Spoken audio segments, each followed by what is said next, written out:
With summer on the way, who doesn't dream of having a two-seater sports car at their disposal? Today we're pitting two of the most highly regarded models head to head to see which one is better. Audi TT Roadster or Porsche Boxster? Specifically, we've taken the most popular version of the TT, the 2-litre TFSI, which costs from £32,000, at which price it undercuts the standard Boxster by £7,000.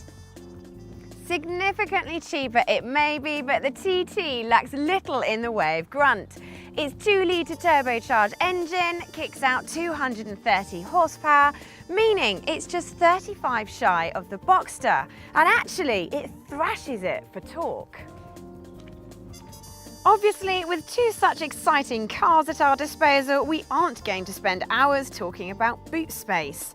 But it is worth noting that while overall luggage capacity is an identical 280 litres in both models, Porsche splits it over two compartments to the Audi's one.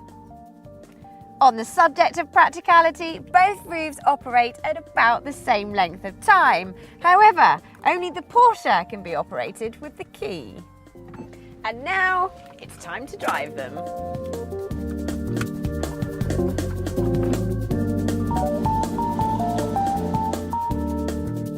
Before we talk about the cabin and the way it drives, it is worth noting that both cars will allow roof operation of speeds of up to 30 miles an hour.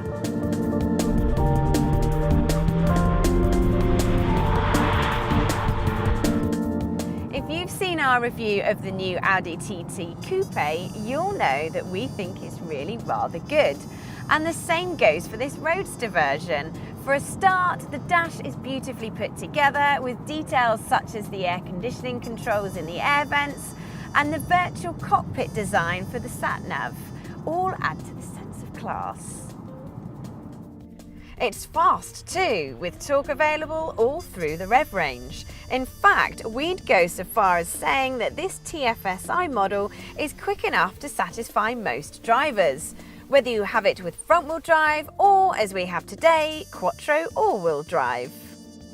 The TT's chassis feels reasonably dynamic, although a bit more feel from the steering would be appreciated, and avoid the bigger wheels if you would like to retain a more comfortable ride. Refinement, though, is a real strong point, with the TT being noticeably quieter than the Boxster with the roof up or down.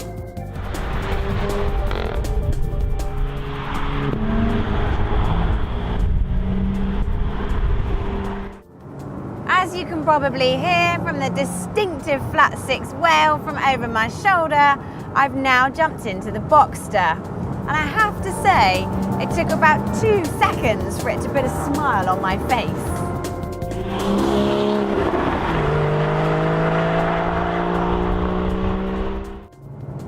In a way, that's a bit odd because the Porsche is neither as classy inside, nor does it feel as quick through the gears as the Audi. And that's because it doesn't have the mid-range shove that you get from a turbocharged engine. Instead, the Boxster loves to be revved, and if you let it do so, it feels sensational. The best thing about the Boxster, though, is the handling, which, with its perfect balance, sharp turning and beautifully weighted steering, beats not only the TT, but most other cars you can think of. It rides beautifully too, not soft, but just perfectly controlled. This is Porsche doing what it does best.